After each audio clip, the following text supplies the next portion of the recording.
Hi, I'm Scott. I design, build, and repair woodworking pieces. I'm opening up the doors to my shop to help you become a better woodworker.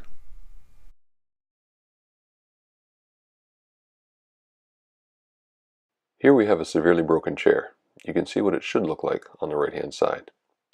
This is a project that was brought to us by a furniture finisher. One of his customers had explained they had a wonderful dinner party, and when someone leaned back in the chair to say, "Wow, what a wonderful dinner," the chair just shattered. So where do you start with a project like this? I start by dry fitting all the pieces together to understand where the gaps are. Then I glue together select pieces that can be shaped after they've been assembled. This chair is broken at 3 different points. I'm going to show you how each of those break points were repaired.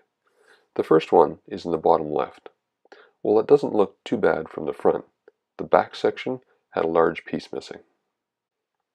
Repairing a void is really about matching the wood species and the grain pattern. Once it's been put in place, then it's shaping it to match the chair. This one was relatively straightforward, but I'll show you more complex ones in a minute. This chair also needed a spline, which is a piece of wood inserted to give it some strength and rigidity to make sure that chair is going to hold together. The next section to fix is on the right side, where there's a large void in the front. The first step is to cut out a wedge shape to fit the wood patch.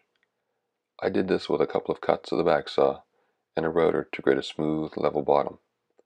The wedge shape allows me to more easily get a tight fit on the sides of the patch. I glued in the patch with the grain aligned with the chair grain pattern. Then I flush trimmed the patch with a router and roughed out the profile before starting to carve.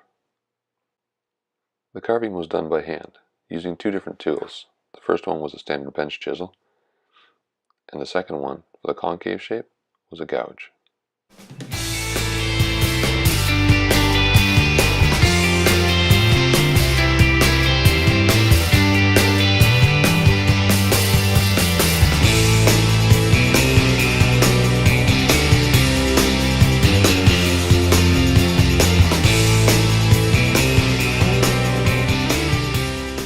Because so much wood was removed from this side, I ended up putting a spline in as well.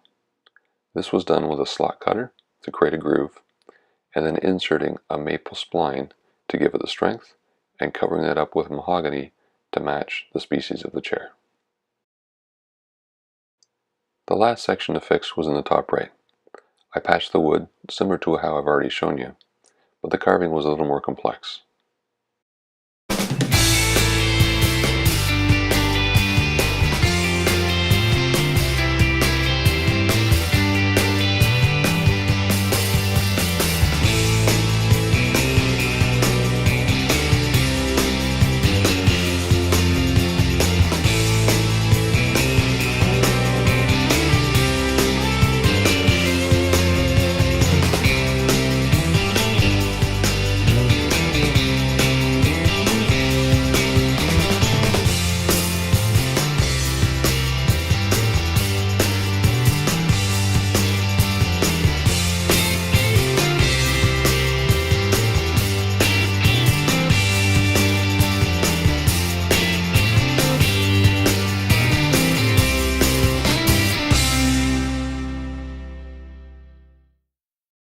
Here are the keys to success on taking on a project like this.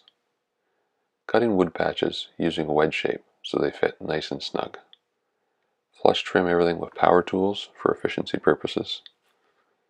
Use a carving chisel for profiles that can't be machined. Cut in splines to reinforce breaks to ensure that the repair is strong. And lastly, use an experienced furniture finisher to conceal those repaired parts.